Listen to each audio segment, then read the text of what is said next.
The film begins with Jake Sully narrating his modest and peaceful life as chief of the Omaticaya clan, and raising a family with his wife Neytiri, which includes his sons Neytiri and Loak, his daughter Tuck, and an adopted daughter Kiri, and a human boy named Spider, the son of Miles Quaritch, who was born on Pandora, but could not be transported to Earth in cryostasis as an infant. While Jake accepts Spider as an adopted son, Neytiri is cautious of him due to his human origins. However, all of the children get along and socialize well with one another, including Spider, whom Kiri adores, despite the fact that he is a human. Spider is not proud of his human heritage, and prefers Nasik's culture and traditions. They live a normal life, until one night when they notice an unusual star in the sky. Much to their dismay, they discover it's an RDA spaceship, with humans returning to Pandora to colonize it, erecting a new main operating base, and wreaking havoc on Pandora. Colonel Quaritch is one of the new arrivals on the ship, having been cloned into a Nasik's body, and having his memories uploaded from before his death. As a result, Colonel Quaritch is unable to remember his death at the hands of Jake, and can only remember events in the past before his death, and his vengeful mission to eliminate Jake. Jake leads a strategic guerrilla operation against the RDA supply lines, weakening them, in order to prevent the RDA from exploiting Pandora again.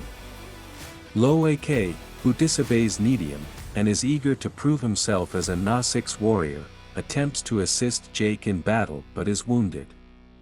Jake saves him, and teaches him not to be reckless with his own safety. That night, while tending to his wounds, Neytiri calmly reminds Jake not to be too harsh on Loak, to which Jake expresses his concern as a father for his children's safety. Meanwhile, Colonel Quaritch is irritated by the retaliatory strike on the RDA supply lines, and launches a hunt for Jake. Jake's children, along with Spider, go on a playful adventure deeper into the rainforest. Unknown to them, Quaritch and his team are in the area exploring the site, where Quaritch discovers his human remains. Loak notices their presence, and immediately informs Jake. Quaritch's squad captures Jake's children after a scuffle. Jake and Neytiri arrive on time to rescue most of them, but Spider is abducted by Quaritch, who recognizes Spider as his son. The RDA tries to coax information about Jake from Spider, but he refuses. Quaritch switches tactics, addressing Spider as his son, and explaining more about the Nasiks in exchange for his freedom on his side. Despite being uncooperative, and unaware of Quaritch's true mission, Spider teaches him about Nasik's culture. Quaritch is also able to successfully tame an Ikran flying creature as a vehicle. Knowing the threat Spider's knowledge of his whereabouts poses to their safety, and also in order to avoid another disaster, Jake persuades a reluctant Neytiri and his family to flee the Omaticaya clan, and relocate to Mekayina, a coral reef island whose clan and lifestyle are adapted to Pandora's aquatic habitat. Jake hands over the chieftainship to his successor, and travels to Mekayina with his family. When they arrive, they are greeted by the clan chief, Tanawari, and his wife Ronald, who are initially skeptical of them.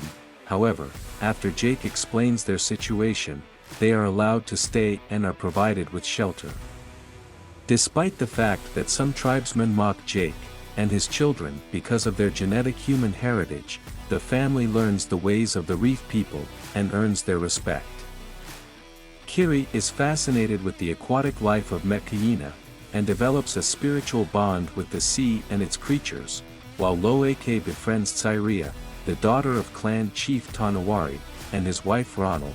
Loak gets into a fight with Tsyria's brother, Aonung, after he makes a crude joke about Kiri and him having mixed human lineage. Jake chastises his son for his behavior. Loak returns to apologize to Aonung and his friends at Jake's request. Aonung and his friends lure him into the territory of a dangerous sea predator, the Akula, and abandon him there in revenge. The Akula tries to attack Loak. However, Loak is saved by Payakan, a Tulkun, an intelligent and pacifistic cetacean species, that the Metkayina consider their spiritual family, and they became friends. Loak communicates with Payakan through signing, and removes an old harpoon head from the beast's right fin. When Chief Tanawari returns to Metkayina, he demands that Aonung apologize to Loak for tricking him. Loak, on the other hand, accepts responsibility, and wins Aonung's friendship. Loak is also told that Payakan is an outcast among his species. Meanwhile, Kiri connects with an offshoot of the Tree of Souls to meet her mother, but suffers a violent seizure. Ronald heals her, but when Jake calls Norm Spellman and Max Patel for assistance, Quaritch follows them to the archipelago where the reef people live. Taking Spider along, he commandeers a whaling vessel that is hunting Tulkuns in order to harvest their brain enzymes for creating anti-aging remedies. Quaritch begins to brutally question the indigenous tribes about Jake's whereabouts. If that fails, he orders the whaling crew to slaughter the Tulkuns in order to draw Jake out. Loak mentally connects with Payakan and discovers that the Tulkun was cast out because he defied his species' rules and attacked the whalers who killed his mother. When the Metkayina learn of the Tulkun massacres, Loak hurries to warn Payakan, followed by his siblings, Syria and Aonung. They discover Payakan being pursued by the whalers, and Quaritch captures Loak, Kiri, and Tuck. Jake, Neytiri, and the Metkayina set out to confront the humans, because their children were in danger. When Quaritch forces Jake to surrender, Payakan attacks the whalers, sparking a fight that kills most of the crew and severely damages the vessel, causing it to sink.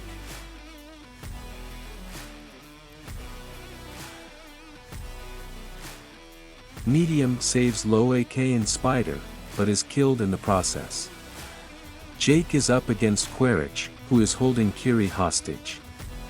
When Neytiri does the same to Spider, Quaritch initially denies his son, but backs down when Neytiri cuts Spider on the chest. Jake, Quaritch, Neytiri, and Tuck are trapped inside the sinking ship. Jake strangles Quaritch into unconsciousness, and is rescued by Loak and Payakan, while Kiri summons sea creatures to assist her in saving Neytiri and Tuck. Spider finds and saves Quaritch, but abandons him due to his cruelty toward the Nasics, and prioritizing killing Jake's family over being his father, and becoming a good man, prompting him to return to Jake's family. Jake and his family decide to stay with the Metkayina permanently after Medium's funeral.